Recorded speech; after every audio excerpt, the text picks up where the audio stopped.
चलो अब लिखो नेक्स्ट हेडिंग। हाँ बोलो। देखो, तो अब आज हम लोग स्टार्ट करेंगे विद बिल ऑफ एक्सचेंज। आज क्लास नंबर 4 है। एंड अभी तक जो हमने डिस्कस किया, discounting of the bill, bill को रिटेंशन टिल मेच्योरिटी, वो दोनों केस क्लियर है। ठीक है, अब लगाओ नेक्स्ट हेडिंग। देखो, एंडोर्समेंट ऑफ द बिल।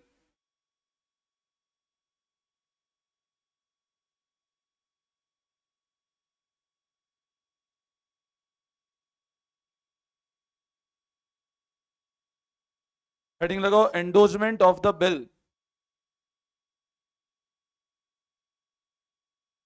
अब एंडोर्समेंट का मतलब होता क्या है? एंडोर्समेंट मतलब होता है बिल दे देना। ठीक है ना? तो लिखो आप। देखो, एंडोर्समेंट ऑफ द बिल। देखो आप। देखो, it means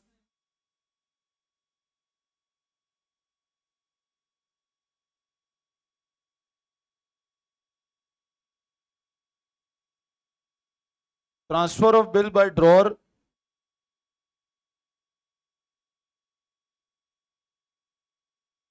to his creditor. Endorsement मतलब लिखो transfer of bill by drawer to his creditor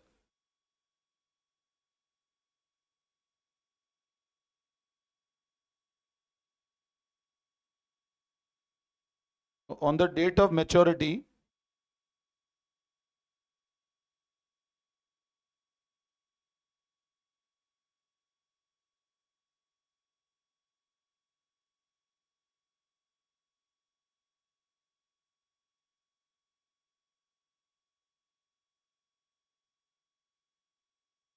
देखो, endorsement of the bill, transfer of bill by draw to its creditor on the date of maturity, creditor will recover amount from drawee। तो endorsement का मतलब क्या होता है? Bill को transfer करना drawer को अपने क्रेडिटर को।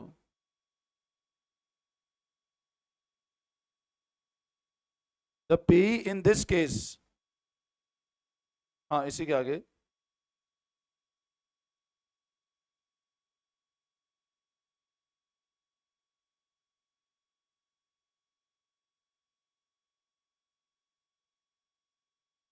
Will be एंडोजी।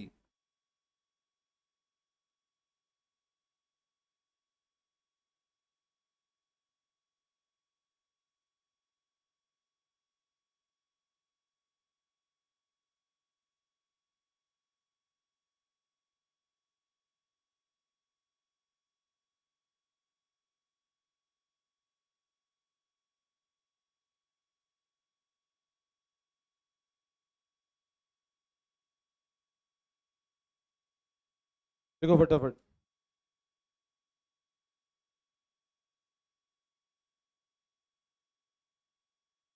Transfer of bill by draw to its creditor on the date of maturity, creditor will recover amount from drawee, pay in this case will be endorsee. Example लिखो। Note कर लिया?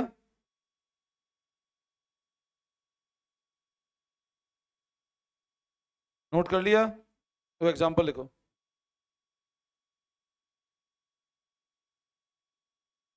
देखो, ए sold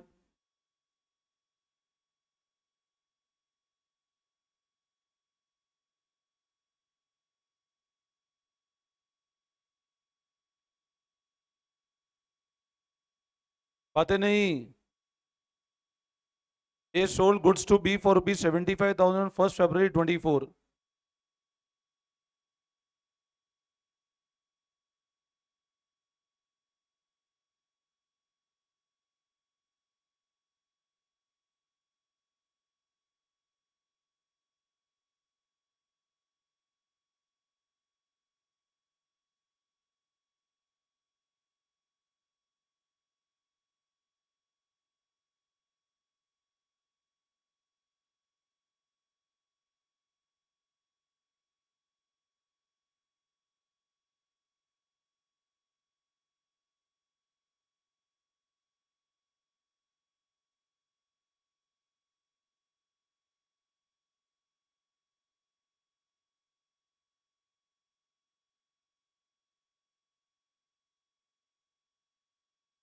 बातें नहीं, देखो लिखो फटाफट।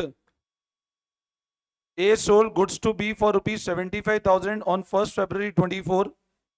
A draws the bill for rupees 70,000 on same date for 3 months and balance was paid in cash by B. The bill was endorsed to C by A in settlement of debt.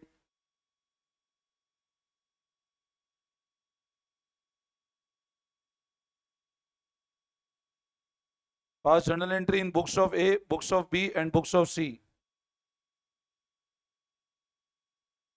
तीनों की books में entry करनी है, ए की books में, B की books में और सी की बुक्स में।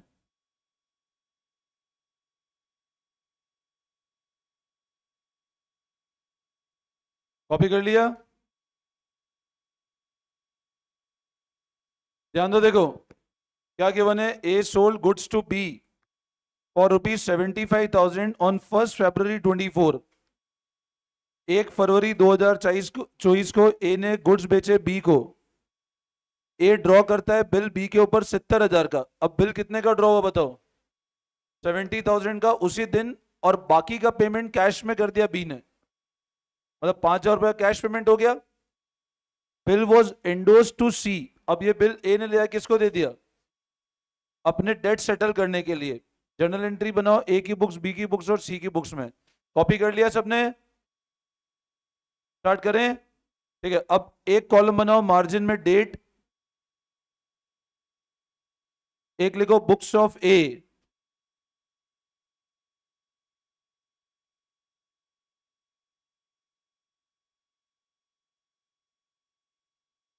फिर लिखो books of C. Make one column date, books of A,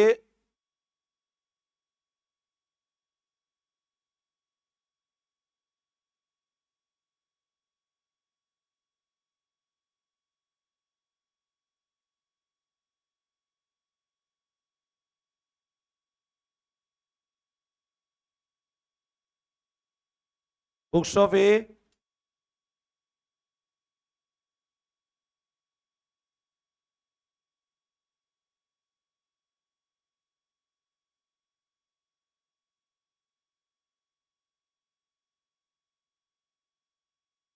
ठीक है। अब सब लोग ध्यान देंगे इधर, बातें नहीं। देखो ए ने बी को गुड्स बेचा 75,000 का 1 फरवरी 24 को, तो इधर लिखो 1st February 24। ए ने सेल किया, तो बताओ ए अपनी बुक्स में क्या एंट्री करेगा?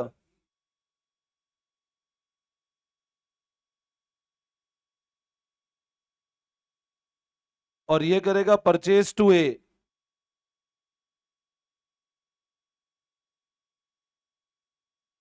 इसकी सी कोई एंट्री नहीं करेगा, इसकी सी कोई जर्नल एंट्री नहीं करेगा।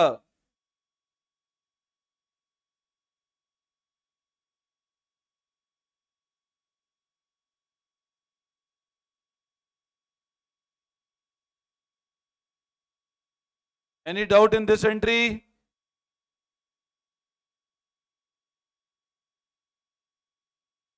वापस समझाओ। ए ने सेल किया, ए एंट्री करता है B to sale, B entry करता है परचेज टू ए। अच्छा बताओ अब कौन किसके ऊपर बिल ड्रॉ करता है? ए करता है बी के ऊपर, और बाकी का पेमेंट कैश में सेटल हो जाता है। तो अब बताओ ए को कैश कितना आया?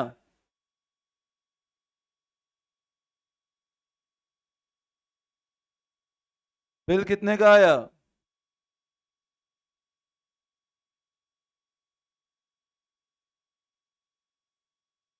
और ये क्या करेगा? इसने पेमेंट किया,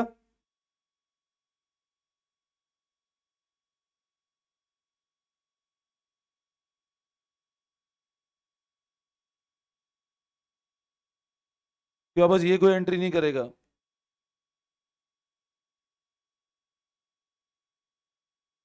बोलो इस एंट्री में कोई डाउट?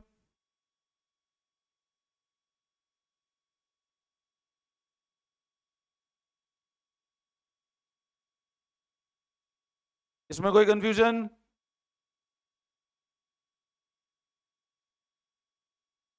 ने 5,000 रुपए का पेमेंट कर दिया, बाकी का बिल ड्रॉ कर दिया। तो 5,000 रुपए का पेमेंट इसके पास आया, बिल आया, और टू बी ए ने 75 का बिल पे किया और कैश में पेमेंट कर दिया 5,000 का। बोलो इन दो एंट्री में कोई डाउट? वापस समझाओ। क्लियर है बिल्कुल? अच्छा अब मेरे को बताओ बिल किसके पास पड़ा हुआ है?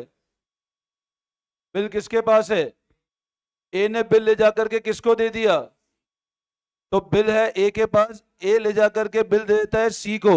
ध्यान देंगे इधर, बिल पड़ा है ए के पास, ए ले जाकर बिल किसको दे देता है? अब मतलब एंडोस कर दिया।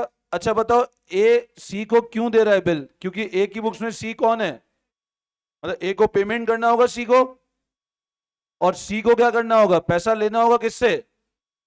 तो सी की बुक्स में ए कौन है? डेटर।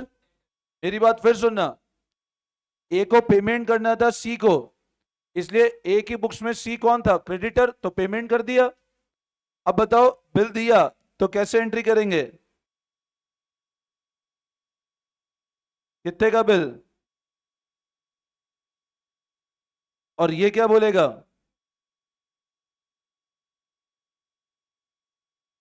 अच्छा अब मेरे को एक बात बताओ, अभी कॉपी बाद में करना, सब इधर ध्यान दो। सी को यहां पे हमने क्रिएट किया या क्लोज किया? क्यों, सी तो पहले से होगा ना इसकी बुक्स में क्रेडिटर, अभी तो बिल दिया, तो सी की सेकेंड एंट्री लाइबिलिटी की। और बी आर को आपने ए की बुक्स में क्लोज किया, क्रिएट किया, बी आर भी क्लोज हुआ। अच्छा सी की बुक्स में बी आर क्या हुआ? क्रिएट हुआ, और ए क्या हुआ? ये तो डेटर पहले से होगा ना, ये क्लोज हुआ, ये क्रिएट हुआ। यस और नो? वापस समझाओ यहां तक? कोई डाउट? तो अब बताओ, सेल परचेज की एंट्री, बिल ड्रॉ करने की एंट्री, बिल एक्सेप्ट की एंट्री, बिल सी को एंडोस एंडोस किया, और इसने बिल रिसीव किया। अब ड्यू डेट को बताओ, पेमेंट कौन रिसीव करेगा? किससे? सी रिकवर करेगा पैसा किससे, बोलो? सी से रिकवरी करेगा ना? सी रिकवरी किससे करेगा? तो बताओ अब 1 फरवरी ड्यू डेट कितने टाइम बाद है? 3 महीने, मतलब फरवरी, मार्च, अप्रैल पूरा हो गया। 1 मई, 1 मई में फिर 3 दिन जोड़ो, 4 मई। अच्छा बताओ इसके दिन, अब बिल जब आएगा तो ए को एंट्री करेगा क्या? ए को मतलब ही नहीं है, सी पेमेंट लेगा। अच्छा बी, बी पेमेंट किसको करेगा? बट क्या सी को कुछ करेगा क्या बुक्स में अपनी? बी बोलेगा मेरे को पेमेंट किसका करना है, तो ये क्या बोलेगा? बिल पेबल टू कैश, या बैंक कर दो, बैंक कर दो बोले इसको, बिल पेबल टू बैंक। और ये क्या बोलेगा? Cash to B R, bank ही कर देना इधर भी, है ना?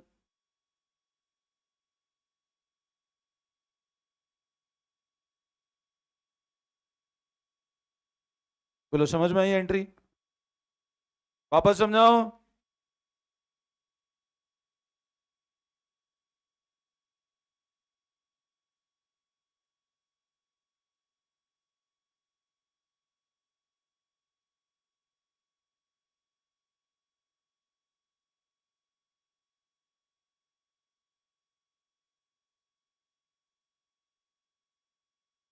थोड़ा एक्सप्लेन अगेन।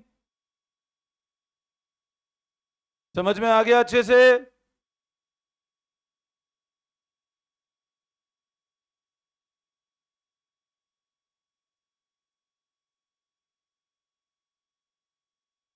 कॉपी कर लो फटाफट एक बार।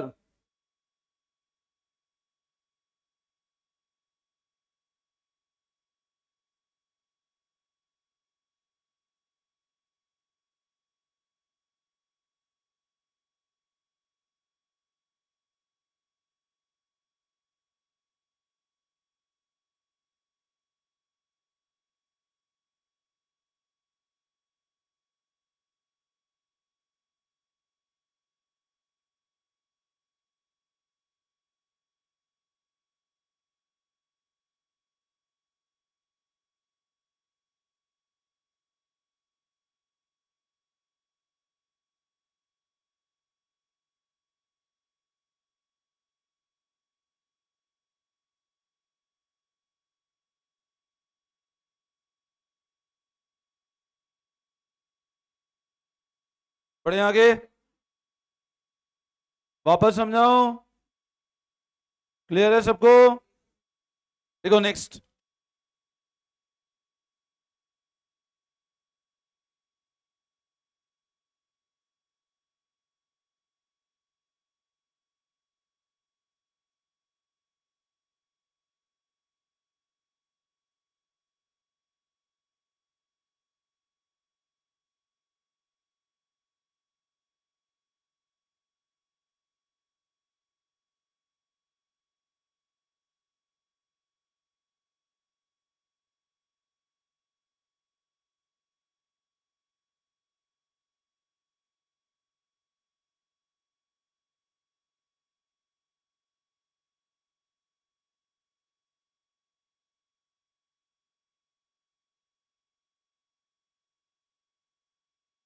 बातें नहीं।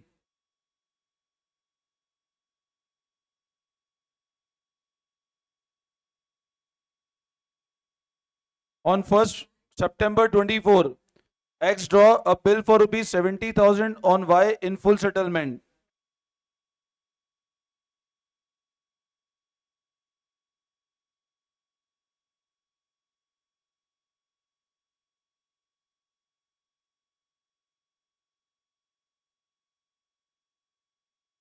बता रहा हूं मैं, आप लिखो एक minute.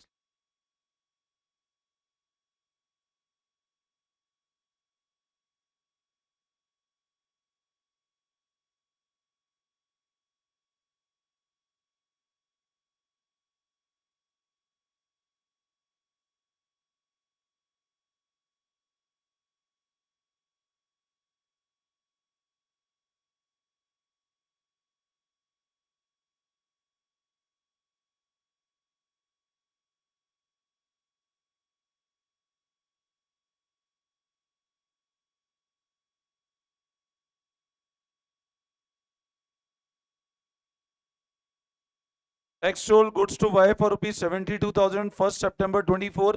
X draw bill for 70,000 on Y in full settlement. X later endorsed the bill to Z in full settlement of his debt of 71,000. Pass journal entry in books of X, Y and Z.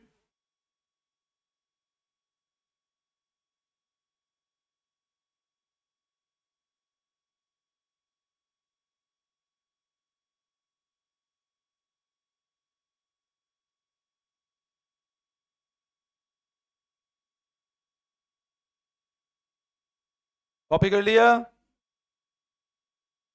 फटाफट copy करें इसको।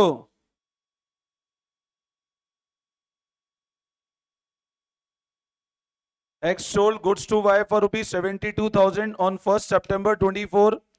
X draw bill for 70,000 on Y in full settlement. X later endorsed the bill to Z in full settlement of his debt of 71,000. Pass journal entry in books of X, Y and Z.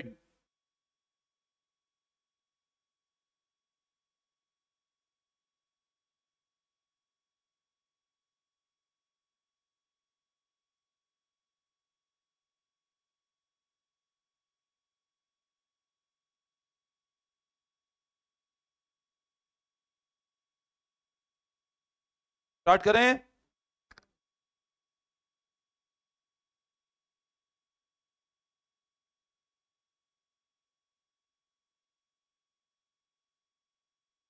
Start करूं? ठीक है, अब वापस format बनाओ। Margin में लिखो date,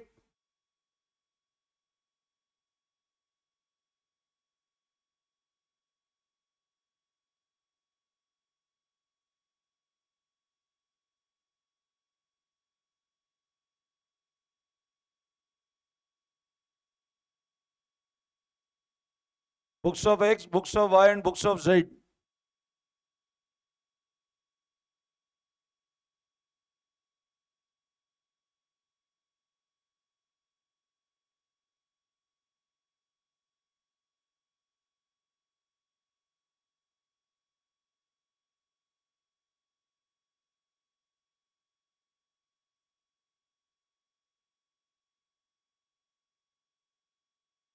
देखो first entry,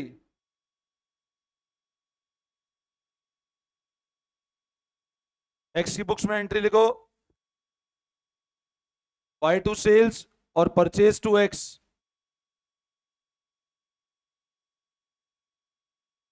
X sold goods to Y for ₹72,000 1st September 24. तो X की बुक्स में लिखो Y to sales, Y की में लिखो परचेज टू X, कि Z कोई एंट्री नहीं करेगा, सेम डेट नहीं है तो सेम डेट ही ले लेना। जब तक डेट चेंज नहीं हो सेम डेट पे ट्रांजेक्शन करते रहो, है ना।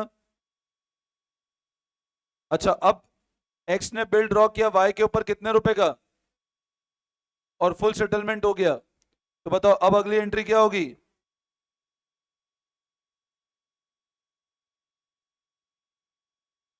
बाकी क्या होगा, डिस्काउंट अलाउड,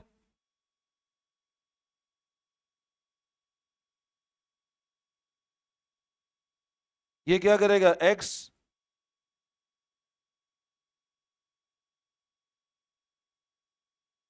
तो डिस्काउंट रिसीव,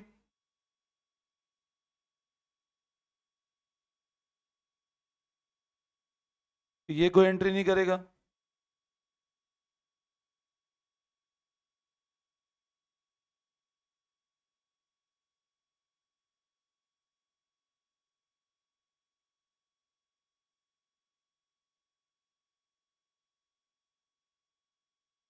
इन दो एंट्रीज में कोई डाउट,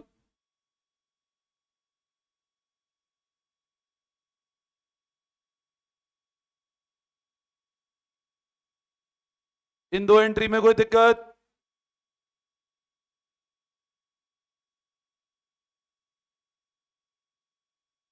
कॉपी कर लो फटाफट। अब बताओ ये बिल किसके पास है, ये बिल किसके पास है, वाई के पास या एक्स के पास है, एक्स के पास है। एक्स ये बिल ले जाके किसको दे रहा है, और एक्स ने बिल ले जाकर के जेड को दिया, और कितने का डेट सेटल करवा दिया,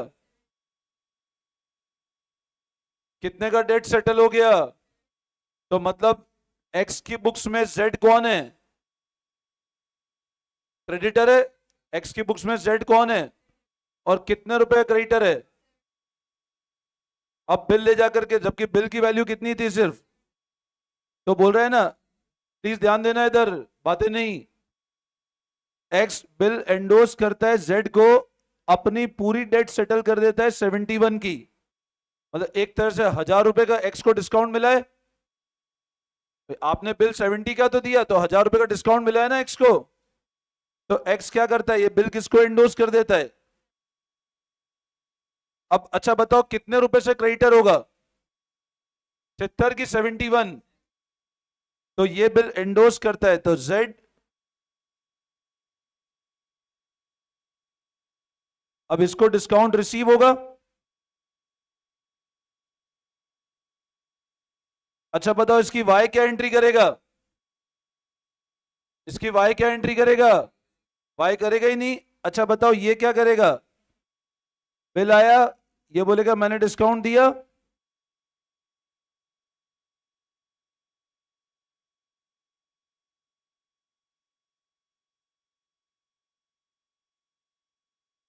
बोलो इस एंट्री में कोई डाउट,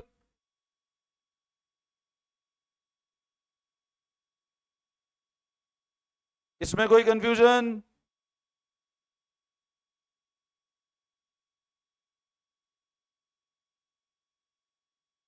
क्लियर है ये वाला। अच्छा अब बताओ ड्यू डेट कौन सी आएगी बिल की, 4 महीने का बिल है तो 4 जनवरी। अब ये, अच्छा बताओ एक्स क्या एंट्री करेगा, एक्स नहीं करेगा, bye bill payable to,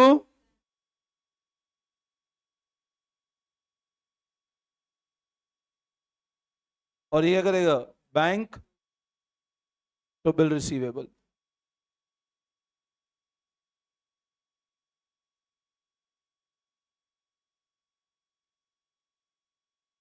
seventy का बिल था, 71 कैसे होगा, तो डिस्काउंट अलाउड तो एक्सपेंस बुक खत्म हो गया ना।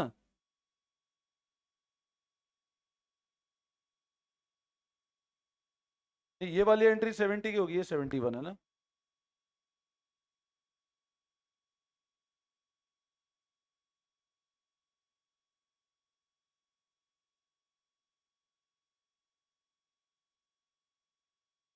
क्लियर है?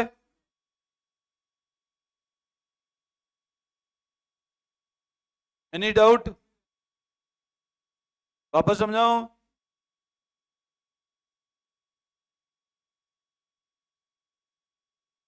नेक्स्ट केस, अभी एक और केस कर लेते हैं।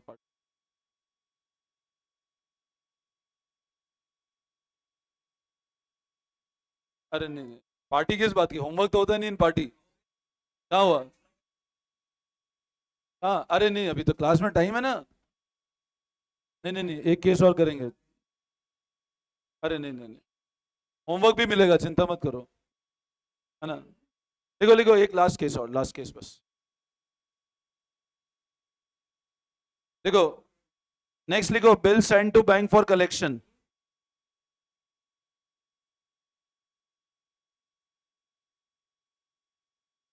देखो, bill send to bank for collection.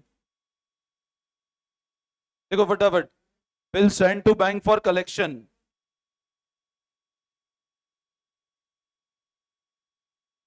अब इसका मतलब क्या होता है, bill send to bank for collection? मतलब आपने, अब जैसे मान लो आपके पास खूब सारे बिल पड़े हैं, आपने बैंक को जिम्मेदारी दे दी कि आप, देखो आप बैंक से जल्दी पैसा नहीं ले रहे हो, आपने बिल बैंक को दिया कि आप कलेक्ट कर लेना और हमारे खाते में डाल देना। मतलब आपने बैंक से जल्दी पैसा नहीं लिया, आपने बैंक को बोला कि ये बिल आप रखो, ड्यू डेट पे आप कलेक्ट करके पैसा हमारे अकाउंट में डाल देना। ठीक है ना? तो इसमें एक बहुत सिंपल एंट्री होती है, तो एक लिख लो आप एक बार। देखो, when bill is send to bank,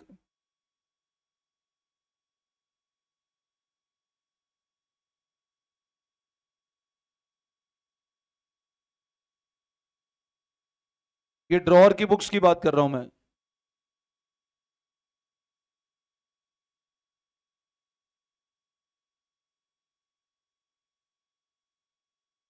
तो bill for collection account debit to B R,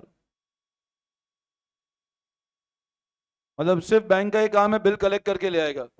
bank आपको जल्दी पैसा नहीं दे रहा है, आपने बैंक को सिर्फ ये बोला कि ये पैसा आप कलेक्ट करके हमारे खाते में डाल देना।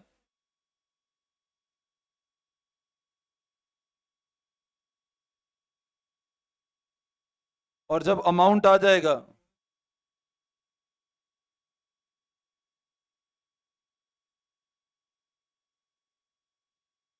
तो एंट्री होगी bank account debit to bill for collection.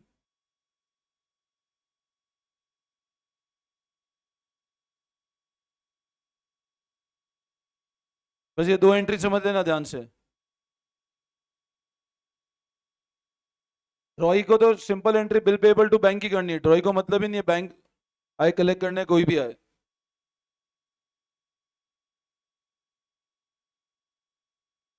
तो bill for collection to BR and bank to bill for collection.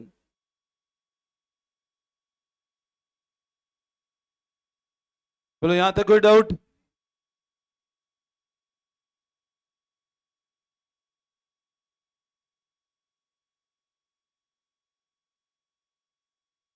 Copy हो गया?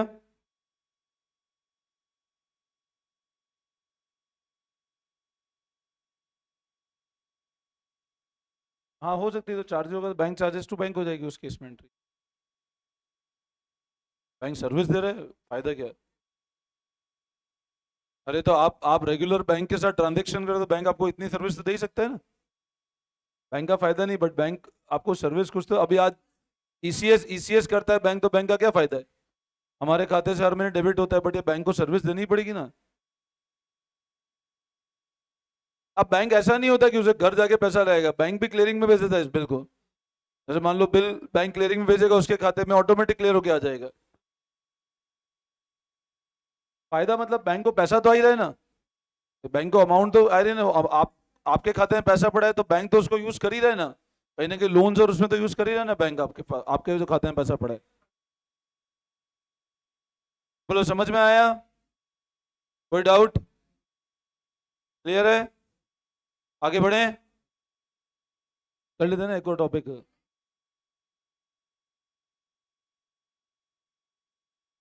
चलो ठीक है।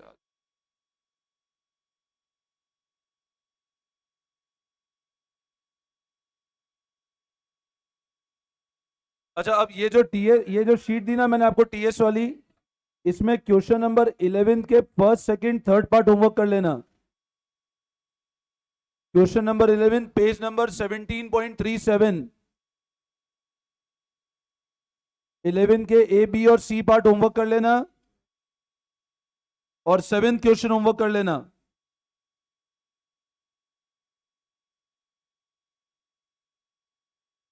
सेवन मत करना, 7th अभी नहीं होगा, 7 छोड़ देना।